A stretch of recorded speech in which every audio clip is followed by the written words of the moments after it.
Bonjour à tous mes chers 6e B et 6e D. Alors nous voici repartis pour une nouvelle vidéo. Je vous rappelle le principe, à tout instant vous pouvez faire pause et ainsi prendre le temps de noter dans votre cahier ce que je vous indique de noter. Nous partons en géographie et c'est le 11e chapitre de l'année. Alors sortez votre crayon rouge et écrivez chapitre 11, habiter les littoraux. Alors en guise d'introduction, voici une carte qui représente la population sur les littoraux, notamment au cours des années. Et vous pouvez voir que dès la première carte, donc dès l'Antiquité et jusqu'à aujourd'hui, les littoraux ont été les premiers espaces à être habités. Alors vous pouvez noter introduction. Et en guise d'introduction, la première idée, le littoral est un espace qui se situe au bord de mer, ou au bord d'un océan, entre la terre et la mer. Les littoraux sont des espaces très peuplés, et depuis toujours en fait. 2 humains sur 3 vivent aujourd'hui à moins de 100 km de la mer ou de l'océan. Ainsi, durant ce chapitre, nous allons nous demander quelles sont les raisons qui expliquent que les littoraux soient des zones de forte densité, c'est-à-dire là où il y a beaucoup de personnes au kilomètre carré. Et par quels aménagements cela se traduit-il, c'est-à-dire comment les aménagements permettent de répondre donc à cette forte densité sur le littoral bien sûr. Alors nous allons étudier ensemble les littoraux touristiques, les littoraux industriels, mais aussi les littoraux des espaces fragiles et donc il va falloir protéger. Pour commencer le cours, vous pouvez noter grand 1 en rouge, habiter un littoral touristique. Donc notre première étude sera sur le tourisme sur le littoral. Et pour commencer cette étude, je vous demande d'ouvrir votre manuel aux pages 246-247 et de répondre aux questions 1, 2, 3 et 4. Alors comme d'habitude, je vous invite à faire pause sur la vidéo pour avoir le temps de faire ces exercices et je les corrigerai juste après. Allez, c'est reparti, corrigeons cette double page de votre manuel. Tout d'abord, la première question, donc sur le littoral touristique de l'île Maurice. Nicole habite donc sur l'île Maurice, c'est-à-dire à l'est de Madagascar, au niveau de l'océan Indien. Les atouts de l'île Maurice pour le tourisme sont les paysages variés, ainsi vous trouvez des plages, des volcans, des montagnes, mais aussi et bien sûr le climat avec le soleil. Pour les aménagements touristiques ou mettant en valeur le tourisme sur l'île Maurice, on trouve des aménagements dans le domaine du transport, les routes, les aéroports par exemple, mais purement aussi des aménagements touristiques, les hôtels, les plages privatisées ou encore les ports de plaisance, c'est-à-dire le port où on peut trouver des bateaux à vocation de loisirs. Pour la question 4, il fallait noter que la transformation touristique de l'île Maurice ne va pas sans difficulté. Ainsi, d'autres activités sont en difficulté à cause de cette transformation touristique. Ainsi, les pêcheurs mauriciens connaissent une baisse de leur activité avec l'afflux de touristes. Alors vous avez devant vous qui défilent différentes plages de différents pays touristiques, ce qu'on appelle du tourisme balnéaire. Donc l'Espagne, l'île Maurice, les États-Unis avec Hawaï ou en France comme la Grande Motte ou la Baule. Il est maintenant temps de faire une pause, vous reprendrez le cours à un autre moment.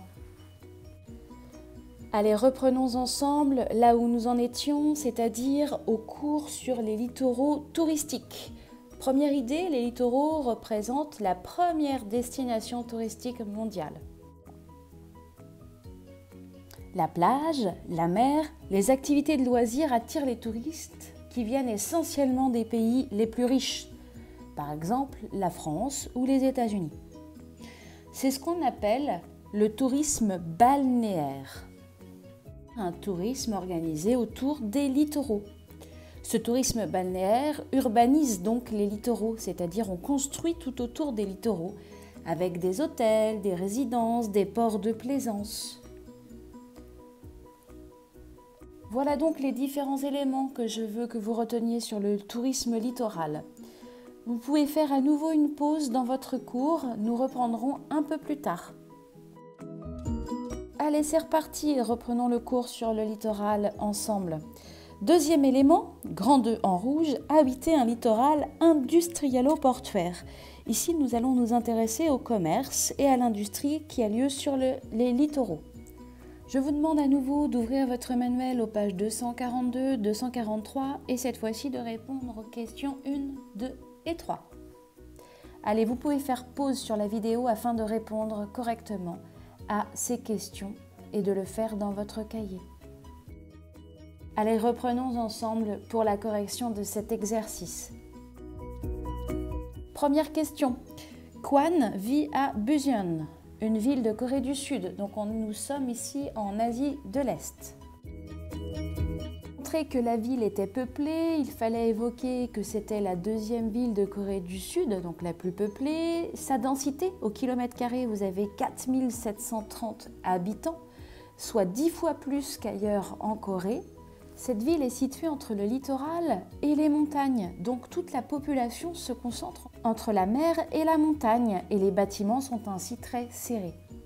Les activités réalisées à Busan sont des activités qui sont industrielles et portuaires, c'est-à-dire que tout le long du littoral, on trouve des industries qui reçoivent des produits par le port ou qui distribuent leurs produits par le port. C'est aussi une zone de chargement et de déchargement des conteneurs, qu'on reverra plus tard, mais aussi des hydrocarbures. Les hydrocarbures sont les ressources en pétrole et en gaz qui sont donc distribuées via les ports.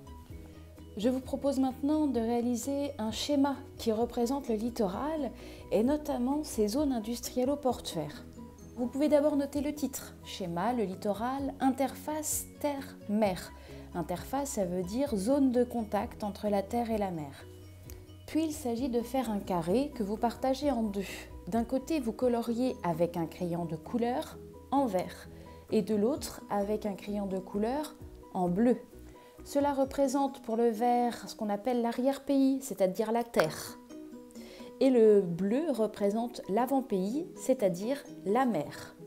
Vous pouvez aussi noter que la jonction entre les deux, arrière-pays, avant-pays, terre et mer, s'appelle la zone industrialo-portuaire, celle qui reçoit et qui redistribue des marchandises. Avec un crayon feutre bleu, faire le port entre la terre et la mer. Vous le voyez, un cercle bleu. Puis à côté de ce port, mettre des petites usines, ces petits carrés noirs. Toujours au feutre. Et puis pour bien montrer que ce sont des zones qui reçoivent des produits et qui les redistribuent, il faudrait faire donc des lignes maritimes, c'est-à-dire des espaces où les bateaux peuvent desservir donc ce port, et des lignes terrestres, à savoir des axes routiers. Ainsi, vous devez représenter au feutre fin des lignes bleues, des doubles flèches bleues d'un côté vers la mer et des doubles flèches rouges de l'autre côté vers la terre. Ce schéma est ainsi fini. Il représente donc le littoral en position donc de lieu de commerce, de lieu d'échange, en position de zone industrialo-portuaire. C'est-à-dire qu'il y a une fonction d'industrie, mais aussi une fonction de port, de commerce. Il est maintenant temps de faire une pause. Vous reprendrez le cours à un autre moment. Allez, c'est reparti, jeunes gens. Vous pouvez noter dans le cours pour le grand 2. Tout d'abord, les littoraux sont aménagés pour le commerce, parce qu'aujourd'hui, 80% du commerce mondial se fait par voie maritime. Ainsi, 80% du commerce passe par les littoraux. Les bateaux arrivent dans les ports et repartent, et donc distribuent et reçoivent de la marchandise. Souvent, ils font ça grâce à des conteneurs. Donc, je vous ai mis une photo du conteneur, c'est-à-dire ces boîtes métalliques standardisées au niveau de la taille, c'est-à-dire qu'elles sont toutes de la même taille partout dans le monde. Les zones portuaires peuvent accueillir des usines. À ce moment-là, on appelle ça des zones industrialo-portuaires, à la fois des industries et une fonction de commerce, de port. Allez, nous avons fini le cours de ce grand 2. Si vous le souhaitez, vous pouvez faire pause. Nous reprendrons le cours à un autre moment. Repartons ensemble pour la suite du cours, à savoir le grand 3. Grand 3 en rouge, les littoraux, des espaces fragiles. Et pour commencer, appuyez sur pause afin de lire le document 6 à la page 244. À la fin de cette lecture, vous vous êtes rendu compte de plusieurs éléments que nous allons prendre en note dans le cours. Tout d'abord, comme l'indique le titre, les littoraux sont des espaces fragiles. Les activités des hommes et la multiplication des activités des hommes peut détruire l'environnement de ces littoraux et donc provoquer des pollutions. Par exemple, l'industrie peut provoquer des pollutions. Cela peut aussi provoquer de ce qu'on appelle des conflits d'usage, c'est-à-dire que sur un même espace, il y a plusieurs personnes qui utilisent cet espace et donc qui entrent en conflit sur cet espace. Par exemple, sur le littoral, vous pouvez avoir des conflits entre les pêcheurs et les touristes. Vous pouvez donc noter, c'est une définition de conflit d'usage, opposition entre plusieurs personnes ou plusieurs activités sur l'utilisation d'une ressource, d'un espace. Allez, à nouveau, je vous invite à faire un peu de lecture.